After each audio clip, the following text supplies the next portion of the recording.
Welcome to the Encore Audio Archives YouTube channel. I'm Taper Dave, and this is my channel. I've uploaded hundreds of talks here that I've recorded at meetings in West LA, and I've also recorded conventions starting in 2013. I've got a bunch of those up. And Walt and Mary Murray, the original owners of Encore Audio Archives, started the company in the 80s, and Walt recorded Joe and Charlie's and a bunch of stuff down in Vista, California. My sobriety date is June 20th of 1994.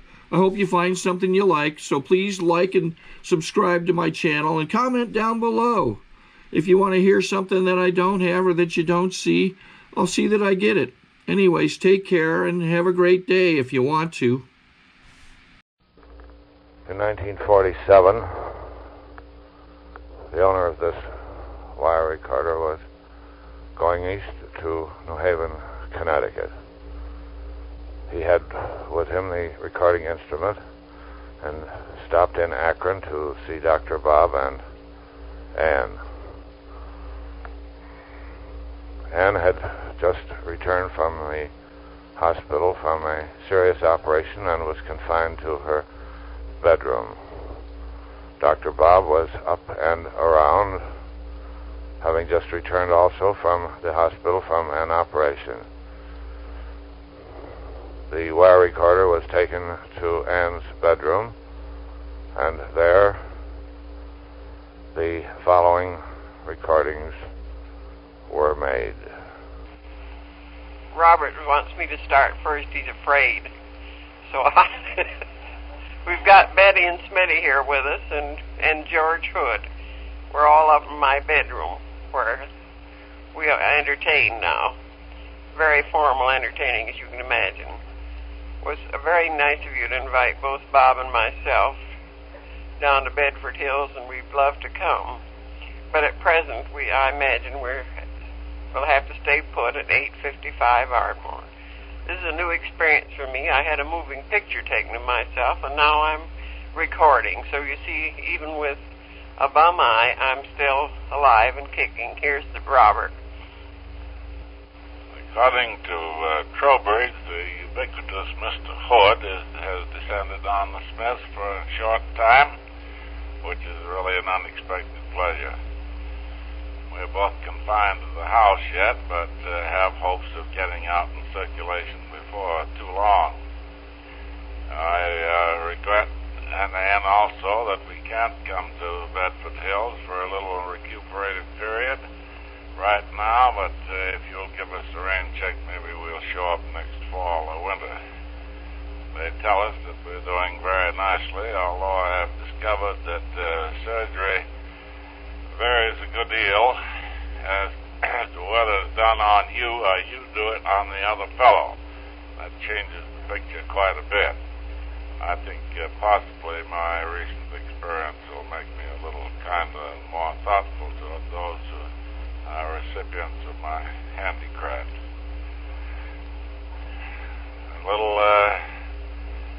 We at least can look forward to a nice chat with you, I hope in the early fall, and we appreciate the fact that you are willing to extend us the rain check.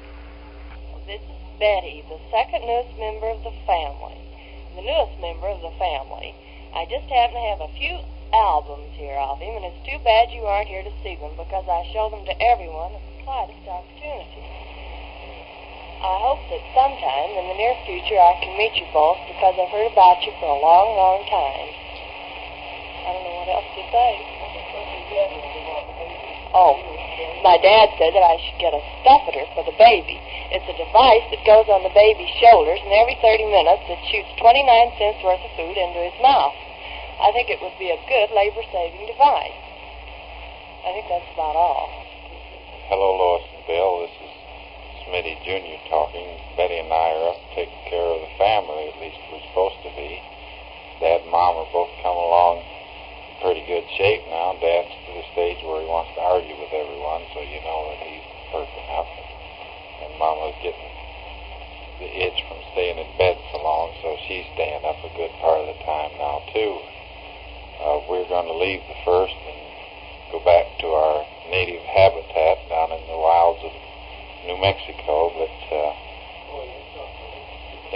towing a truck behind the car, we hope. And want to send our best to both you, Bill, and to you too, Lois.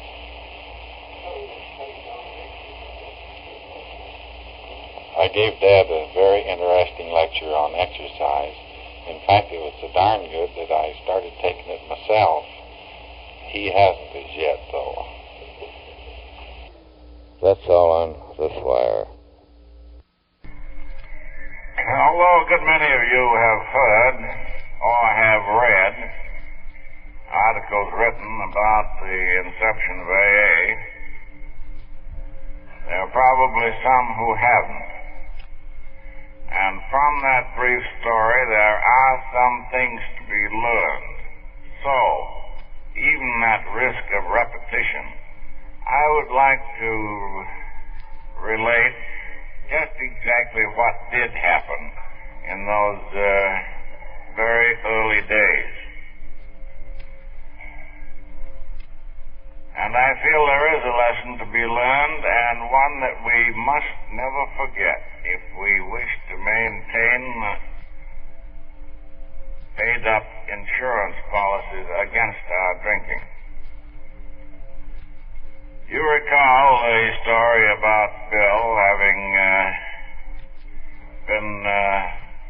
having had some spiritual experience, having been sold on the idea of attempting to be helpful to others. You undoubtedly recall the fact that he had been working quite hard at it for around 5 months or so, almost incessantly, and still had not created, if you please, a single convert. Not one. As we express it, no one had jailed. But he had worked tirelessly with no thought of saving his own strength or time or anything. But nothing seemed to register. When he came out to Akron on this business mission, which perhaps for the good of all of us turned out to be quite a flop, although he had the thing licked but didn't know it,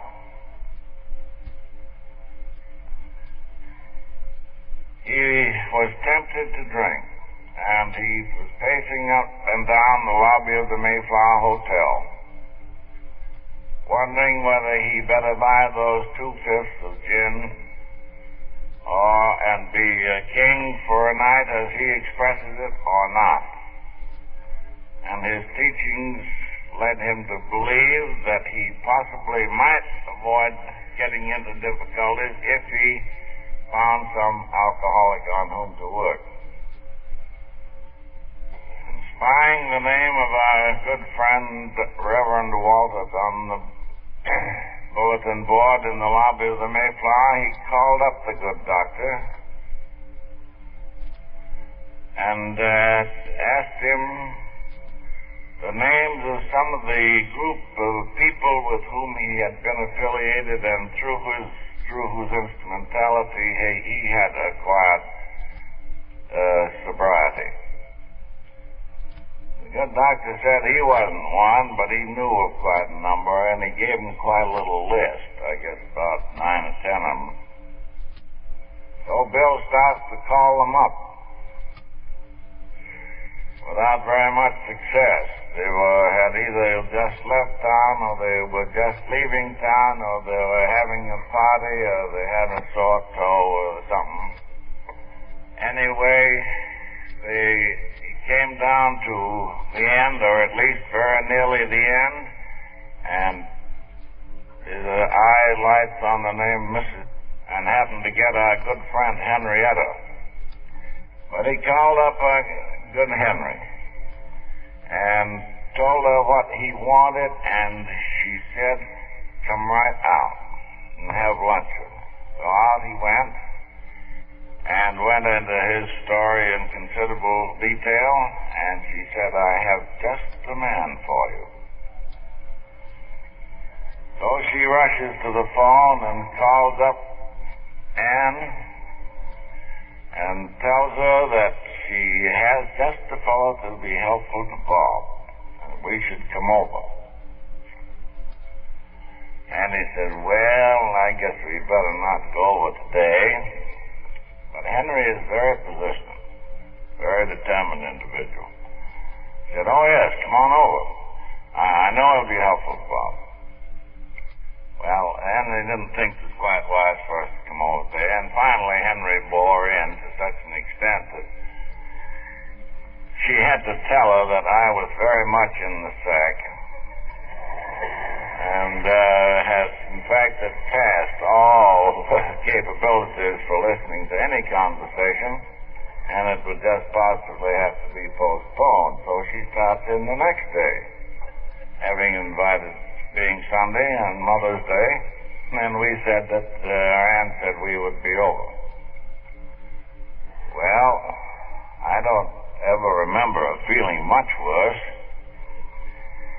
but being very fond of Henry and having said we'd go over, we started over, and I extracted the solemn promise from Ann on the way over that 15 minutes of this stuff was tops. That I didn't want to talk to this mug or anybody else, and we'd really make it snappy. Now, these are actual facts. We got there at 5 o'clock, and it was 11:15 when we left. Now, you know, or possibly your memories are good enough to carry you back to certain times when you haven't felt too good, and you can easily visualize the fact that you wouldn't have listened to anybody unless that individual had really had something to tell you. And that's the way I felt about Bill. And I recognized the fact that he did have something, and so I listened those many hours. And I stopped drinking immediately. But very shortly after that, there was a medical meeting in Atlantic City. And I developed a terrific thirst for knowledge. I had to have knowledge. So I would go to Atlantic City and absorb lots of knowledge. I usually mention the fact that I incidentally had acquired a thirst for Scotch, but I didn't mention that. But anyway, I went to Atlantic City and really hung one on. And when I came to, I was in the home of a friend of ours in Cuyahoga Falls, one of our suburbs. And Bill came over and got me home, gave me a hooker or two of Scotch that night and a bottle of beer the next morning. And that was on the 10th of June of 35, and I have had no alcohol in any form that I know of since. Now, the interesting part of all this are not all these sordid details, but the condition that we two fellas were in. We had both been associated with the same bunch of people.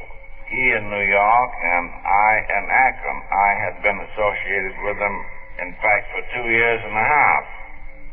He for 5 months. He had acquired this idea of service, and that I had not. But I had done an immense amount of reading, which they recommended. I had refreshed my memory on the good book, and I'd had an excellent training in that as a youngster. They told me that I should go to their meetings regularly, and I did every week. They said I should affiliate myself with some church, and we did that. And they also said that I should cultivate the habit of prayer. and I did that, at least to quite a considerable extent for me. But I got tight every night. And I mean that. It wasn't once in a while. It was practically every night. And I couldn't understand what was wrong.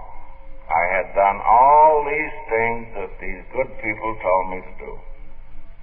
Every one of them. And I fought very faithfully and sincerely, but I still continued to overindulge.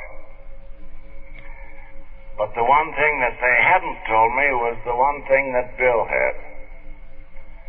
The instruction to attempt to be helpful to somebody else. So we immediately started to look around for prospects, and it wasn't long before one appeared in the form of a man whom you all know, at least a great many of you know, a good friend of Akron. Now, I knew that this Bill was Sunday school superintendent. And I also thought that he'd probably forgotten more about the good book every night than I ever knew. And who was I to be trying to tell him about it? And so it made me feel somewhat hypocritical. It is quite a job for me to talk to him on that sort of subject. But anyway, we both did, and I'm very glad to say the conversation fell on fertile ground. Then in October, we had 3 dumped in our laps almost simultaneously. But the point I wanted to bring out was the fact that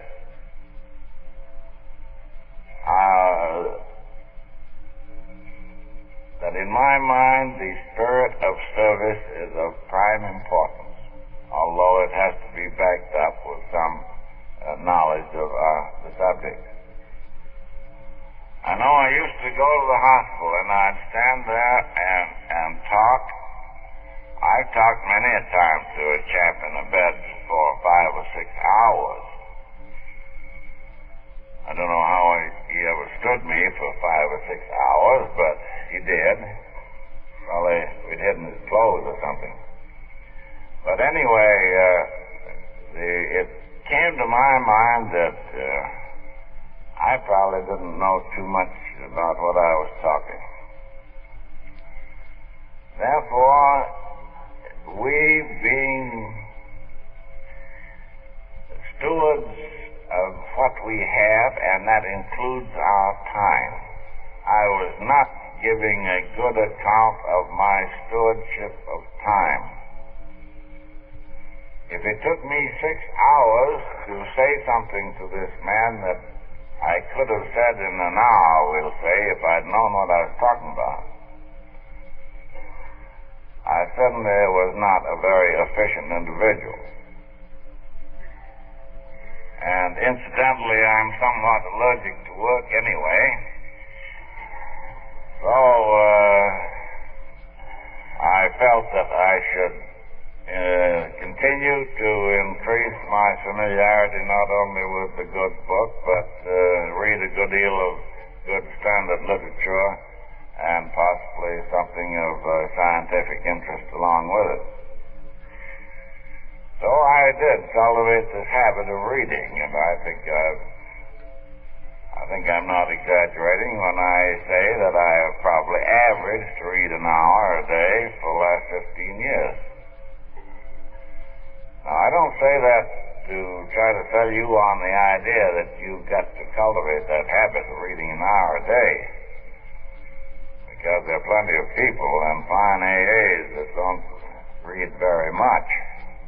You see, back in those days, we were groping in the dark entirely. We did not know much about it. We knew practically nothing of alcoholism. A physician, knew nothing about it to speak of. I'd read about it, but there wasn't anything worth reading in any of the textbooks. And usually the information about it consisted on some queer treatment for DTs if you'd gone that far, and if you hadn't, why, you prescribed a few bromides and gave the fellow a good lecture. None of which, of course, amounted very much. And in early AA days, we became quite convinced that the spiritual program was fine, but we could help the Lord out a little with some supplementary diet.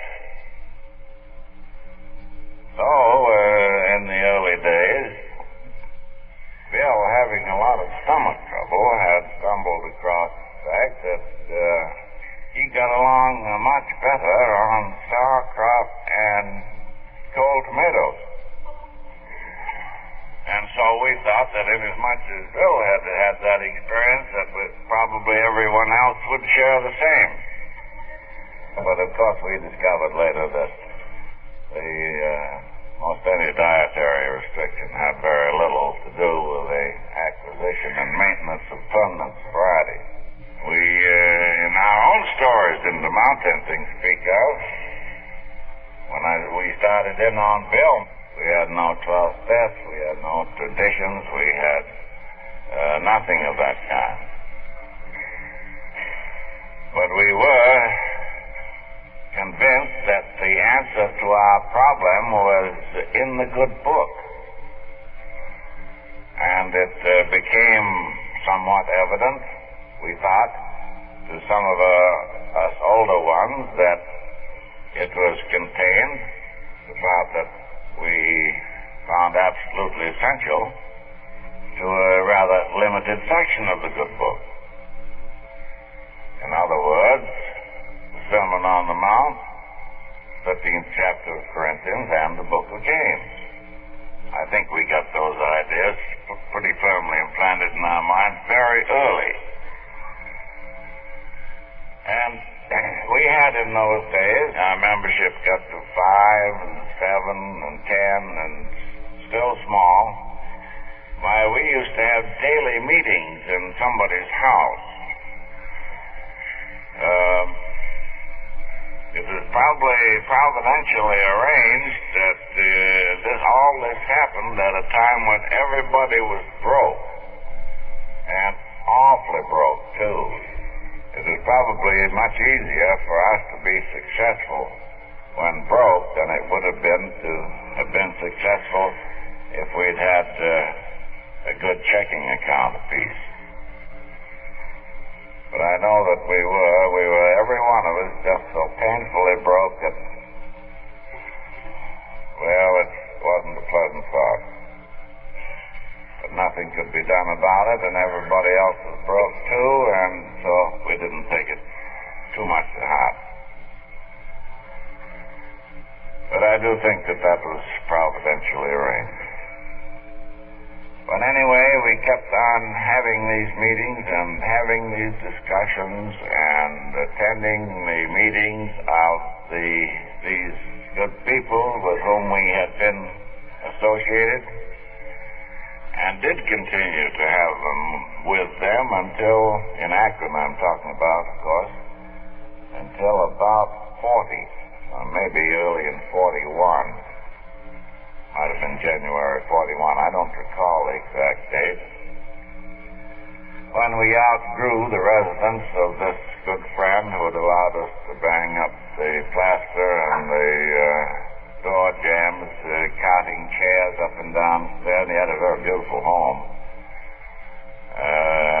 We had outgrown that, and so we stepped out, and in a short time acquired the rental of the auditorium in the King's School, and I'm talking about the group that I attend personally, has been there ever since. We attempt to have a good meeting, and I think we're usually successful. But it wasn't until 39 that the teachings and efforts and studies that had been going on were crystallized in the form of the 12 steps. I didn't write the 12 steps. They had nothing to do with the writing of them. I think probably I had something to do with them indirectly, because after this June 10th episode, Bill came to live at our house and stayed for about 3 months.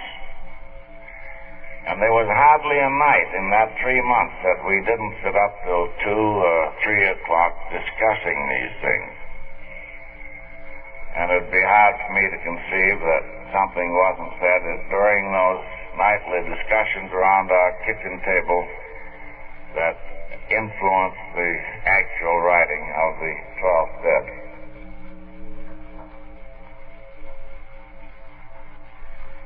They're much more handy to have in that form, of course. We had the ideas pretty much basically, but not in terse and tangible form. We got them, as I said, as a result of our study and effort of the good book. We must have had them because we have learned from experience that they're very important in maintaining sobriety, and we were maintaining sobriety, therefore we had them, but not in exactly the written form as you know them now. But that was the way that things started off in Akron. And as we grew, of course, we began to get offshoots. First one was in Cleveland, and I don't remember the next one, but anyway, they were started in Akron not too long after that, and have been continuing ever since. It is a great source of satisfaction to me to feel that I may have played some part in kicking in my 2 bits worth toward getting this thing started. I like to think that I have done that. Maybe I'm taking too much for granted, I don't know. But I feel that I was simply used as God's agent. I feel that I'm no different from any of you fellas, girls, except that I was a little more fortunate. That I got this message 13 and a half years ago, and some of you had to wait till a little later. In fact, I got a little peeved at our Heavenly Father because He was a little slow on the trigger, because I thought I would have been ready to receive it quite a while before He got around to present it. And that used to irritate me no end, but after all, maybe He knows better than I. But I felt sure that I would have been glad to have anything presented that would have been workable and produced the sobriety which I thought, at least, that I wanted so badly. I used to even doubt that at times. I would go to my good friend Henry and say, Henry, do you think that I want to stop drinking liquor? Henry, being very charitable soul, said, yes, Bob, I'm sure you want to stop. And I would say, well, I can't conceive of any living human who really wanted to do something as badly as I think I want to do it, who could be so total a failure. And Henry, I think I'm just one of these want-to guys. He said, no, Bob, I think you want to. We just haven't found the way to work it yet. But anyway, that was the way I felt about it. And the fact that my sobriety has been maintained continuously for 13 and a half years doesn't allow me to think that I'm necessarily any farther away from my next drink than any of you people here. I'm still very human, and I still think that a double of scotch would taste awful good. And if it didn't produce disastrous results, I might do it. I don't know. I really love scotch. But I have no reason to think that it would taste any differently. I have no legitimate reason to believe that the results would be any different. They were always the same. They were always the same in that I always wound up back of the dear old 8-ball somewhere. And I have no precedent or anything to make it feel legitimate for me to believe that the results today would be any different than they were 14 and 20 and 25 and 30 years ago when I did the same thing. I just don't want to pay that bill, because that's a big bill. It always was, and I think it would be even larger today, because with what has gone on in the last 15 years, and naturally being a bit out of practice, I don't believe I'd really last very long, and I'm having an awful nice time. And I just don't want to bump myself off, even with the pleasures of the alcoholism. So I'm not going to do it. And I'm never going to do it, as long as I do the things that I'm supposed to do. And I know what those things are. So if I should ever get tired, I certainly never would have anyone to blame for it. It would be done, perhaps not with malice aforethought, but it certainly would be done with, as a result at least, of extreme carelessness and indifference. I said I was quite human. And I get to thinking every once in a while, well, here's this Smith guy, he's a fairly smart individual. He's got this liquor situation right for the tail, proved it, demonstrated it, and had a drink for 13 years. Probably could knock off a couple, and no one would be the wiser. No, I'm telling you, I'm not trying to be funny at all, because those thoughts actually enter my mind.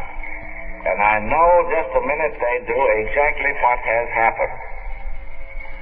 You see, there in Akron, we have the extreme good fortune, as a great many of you people know, of having a very nice hospital set up at St. Thomas Hospital, with a ward that theoretically accommodates 7, but the district data sees that it's stretched a little bit, and she usually has about 2 or 3 more parked around somewhere. And almost invariably, I find that I haven't been paying quite so much attention to the boys in the ward as I should.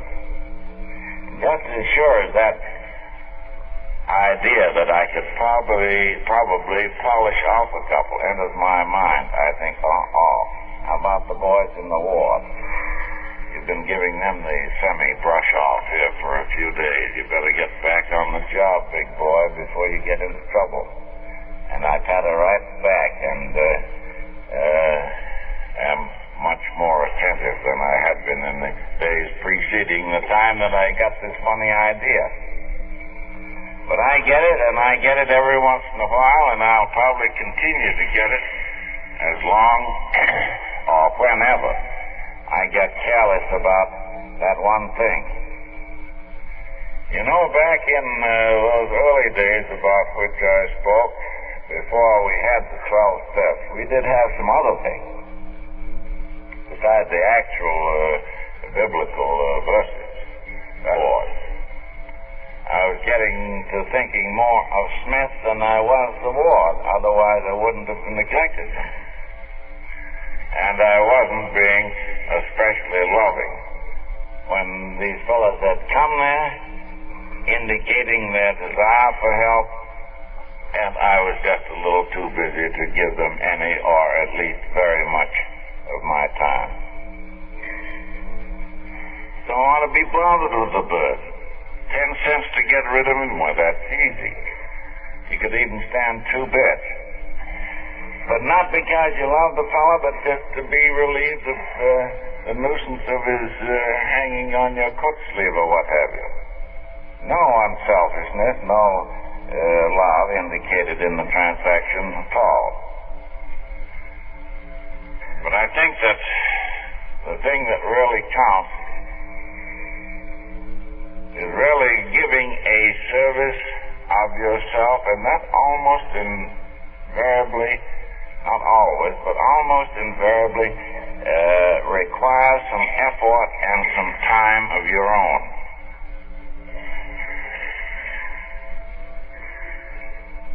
It isn't a matter of putting a little quiet money in the dish. That helps, and possibly that's indicated too. But that isn't giving much. That is for the average individual in days like this when most people get along at least fairly well. That type of giving I don't believe would ever keep anyone sober or anywhere near it. But giving of his own effort and strength and time is quite a different matter. And I think that's what is meant by, and what was meant by what Bill learned in New York that I didn't get in Akron. A matter of those 4 absolutes, we call them, the only yardsticks we had in the early days, I think they still hold good. And I still think that they can be extremely helpful. I have found at times that questions arise, and I want to do the right thing, but the answers are not obvious. You don't know what the right thing is. But almost always, if you check it into it carefully, by the yardsticks of absolute honesty, purity, unselfishness, and love, and whatever your decision is, checks up pretty well with those 4, your answer can't be very far out of the way. If, however, you do that,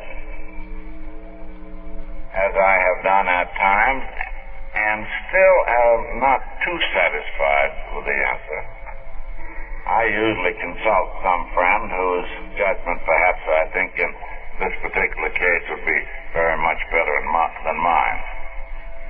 But usually you can do it yourself without bothering your friends about your own personal decisions. In overcoming the first step, you can't quite get honest enough to admit that John Barleycorn really has bested us. A matter of absolute purity is somewhat like it. It's purity of ideas and purity of motives and what have you. Non-selfishness includes those things that I've just been talking about. Not the dime of the 2 bits to the bump, but actually giving of yourself. And as you well know, the absolute love is probably a big word incorporating all 3 with a little bit more along with it.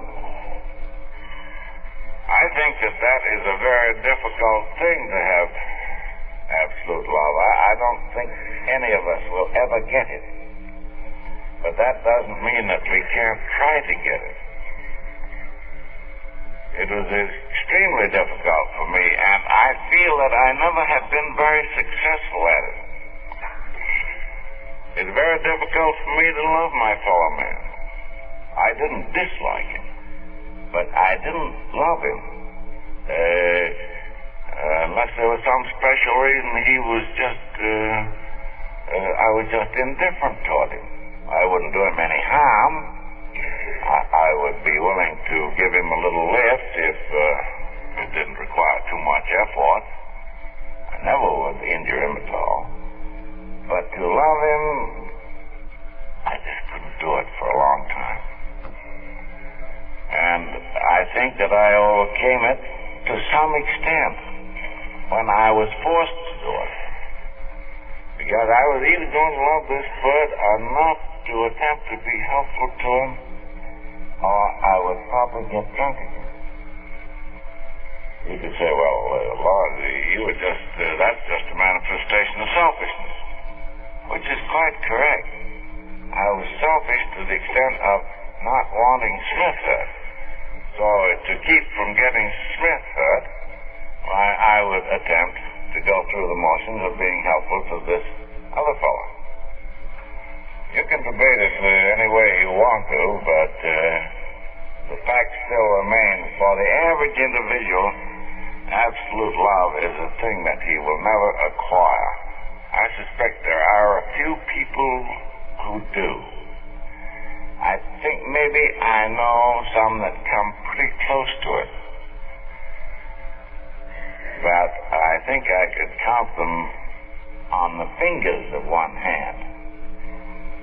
I don't say that in a disparaging manner, because I have some wonderful friends. I'm talking about it in its finer aspects, and particularly as it applies to AAs.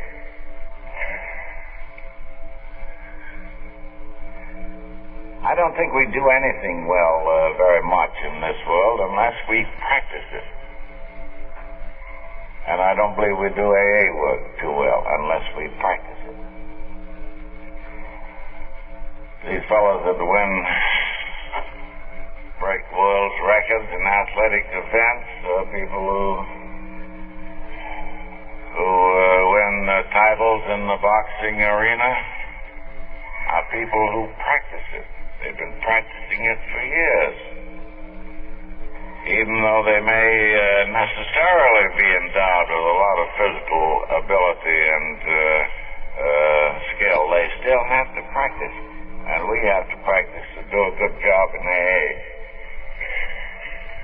And there are a number of things that we should practice. We should practice, as I say, acquiring the spirit of service. We should attempt to acquire some faith, which isn't always easily done, especially for the person who's always been very materialistically minded. And those are the standards of society today, beyond all doubt and peradventure. You have $1 million and your neighbor has 900 grand, you're a much better man than your neighbor to the extent of $100,000. And so forth and so on ad nauseam. But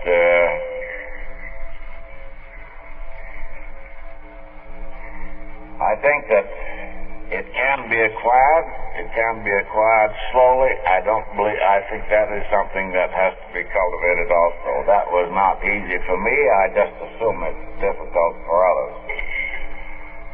Another thing that was difficult for me, and I probably don't do too well yet, and that is the matter of tolerance. We're all inclined to have closed minds. They're pretty tightly closed. And that's one reason that some people find spiritual teachings difficult. They don't want to find out too much about it for various personal reasons. One reason is the fear of being considered effeminate, just for illustration. But anyway, the matter of tolerance toward the other individual's ideas, it's quite important that we do acquire it. I think I've acquired it. I have much more of it than I did have, although not enough to hurt me any yet. Because if somebody crossed me, why, I was apt to make at least a rather caustic remark about it, which I've done many times, much to my regret. And later on I find that the man knew much more about it than I, and I'd been infinitely better off if I'd just kept my big mouth shut. Another thing with which most of us are not overly blessed, and that is the feeling of humility. I don't mean the humility in the sense of Dickens' Uriah Heep at all. I don't mean the doormat variety. I don't think we're necessarily called on to be shoved around and stepped on by anyone, and we have a right to stand up for our rights. I'm talking about the attitude of each and every one of us toward our Heavenly Father.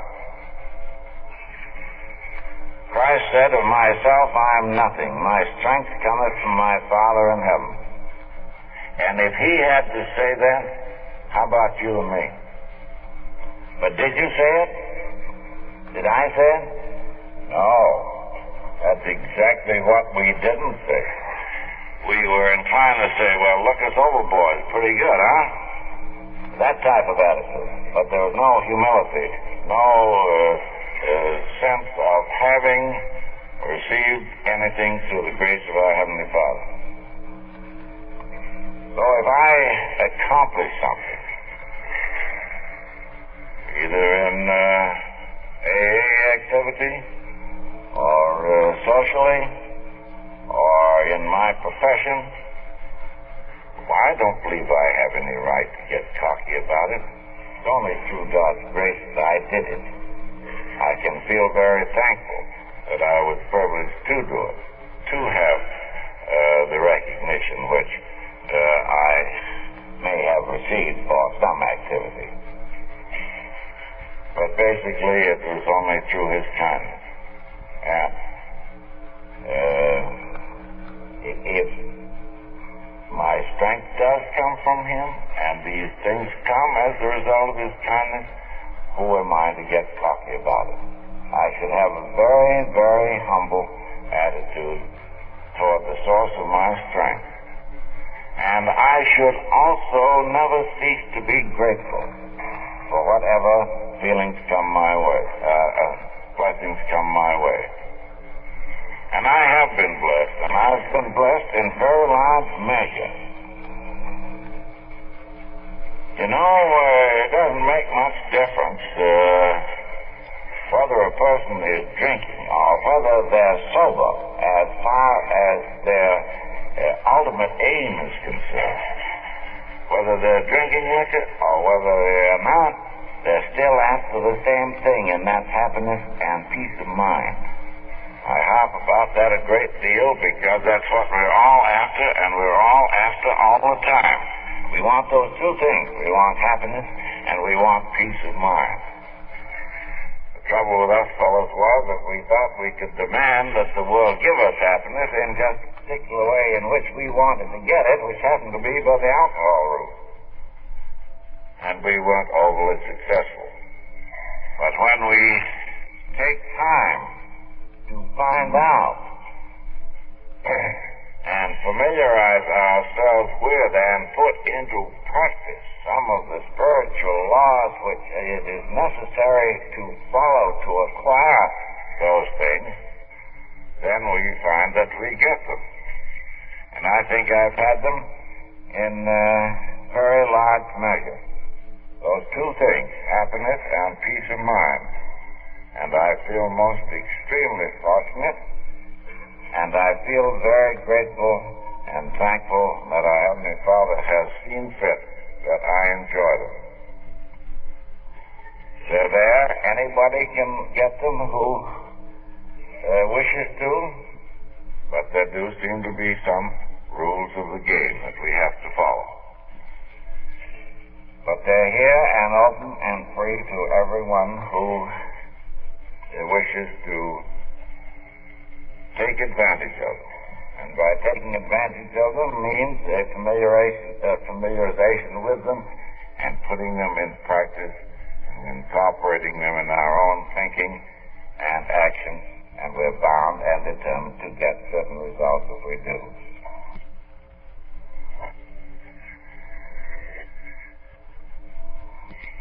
As I said, it is a very great source of pleasure and gratitude to me to feel that maybe I kicked in my 2 bits worth toward starting this. But as I said also, I feel that I was simply used as God's agent. The question might arise, well, we know what Eddie's done in the last 13 years, but how about it from here on? Where do we go from here? Our membership, I think, is conservatively estimated at present around 70,000. Will it be in the increase from here on? Well, that'll depend on every member of AA. It is possible for us to do so or not as we elect. If we fight shy of what the politicos call entangling alliances, if we avoid getting messed up with controversial issues such as religious and political issues, wet and dry problems and so forth, if there's no unity through our central office, if we remember the simplicity of our program,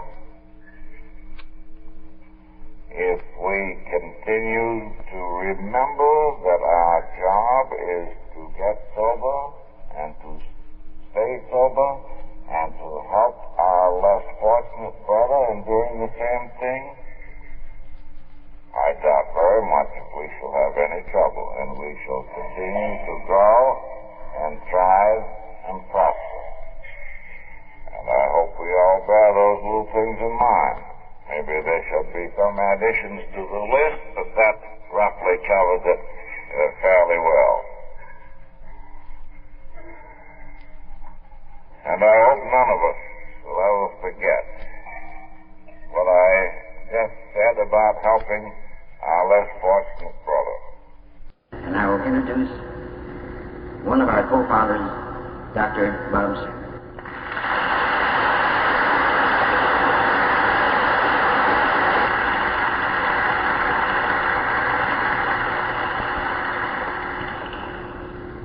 My good friends in AA and of AA, I feel I would be very remiss if I didn't take this opportunity to welcome you here to Cleveland, not only to this meeting, but those that have already transpired.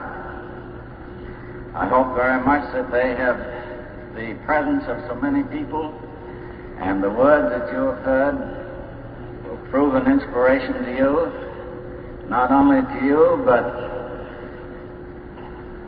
may you be able to impart that inspiration to the boys and girls back home who are not fortunate enough to be able to come. In other words, we hope that your visit here has been both enjoyable and profitable. I get a big thrill out of looking over a vast sea of faces like this with the feeling that possibly some small thing that I did a number of years ago played a small part in making this meeting possible. I also get quite a thrill when I think that we all had the same problem. We all did the same things. We all got the same results in proportion to our zeal and enthusiasm and stick-to-itiveness. If you will pardon the injection of a personal note at this time, let me say that I've been in bed 5 of the last 7 months, and my strength hasn't returned as I'd like, so my remarks will of necessity be very brief. But there are 2 or 3 things that flashed into my mind on which it would be fitting to lay a little emphasis. One is the simplicity of our program. let's not louse it all up with Freudian complexes and things that are interesting to the scientific mind but have very little to do with our actual AA work. Our 12 steps, when simmered down to the last, resolve themselves into the words love and service. We understand what love is, and we understand what service is. So let's bear those two things in mind. Let us also remember to guard that erring member of the tongue. And if we must use it, let's use it with kindness and consideration and tolerance. And one more thing, none of us would be here today if somebody hadn't taken time to explain things to us, to give us a little pat on the back, to take us to a meeting or two, to have done numerous little kind and thoughtful acts in our behalf. So let us never get the degree of smug complacency so that we're not willing to extend or attempt to that help that has been so beneficial to us to our less fortunate brother. Thank you very much.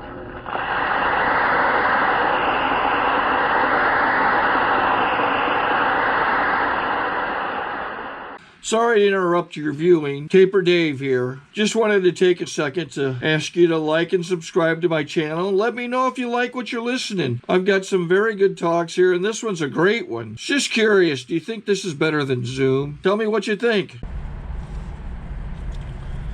Okay, this is how I prepare my drone for launching. I like to do it inside the cab of my truck so I'm not standing outside in the weather. To install the joysticks for control, up and down, right and left, powered on. I have an Android phone that I use to connect it to the drone with. And it's actually controlled through the iPhone, through an app. Oops, wrong way. It's actually controlled through the iPhone, or through this Android phone, through the app. It's actually controlled through the Android phone, through an app, and you connect it through this short connection right here.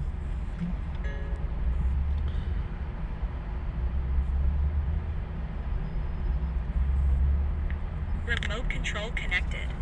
Remote control's connected. So I pull out the drone. I have to extend the legs. Long legs extended first, then the short legs. Remove the gimbal protector. Set that aside, then power it on one short burst, then one long burst. I lay it down. So I have to go to calibrate.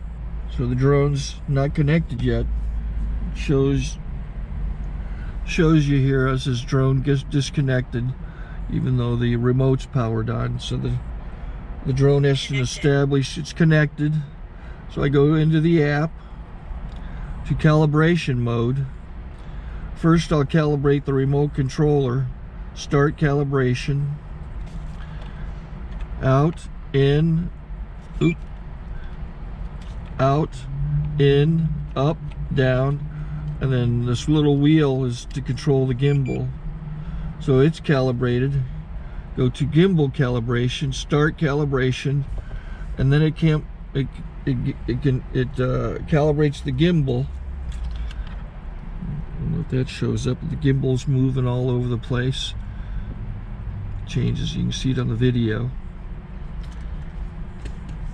And I'm calibrated to take off. It's acquired 7 satellites at the moment. There are 26 satellites up in the sky which it has to acquire before you can take off. So it's connected. It's got enough satellites. This is white. I can go to press this little arrow button, swipe right to take off, and it would start the motors if I slid this to the right, but I'll wait till I get outside. Don't want to do it inside.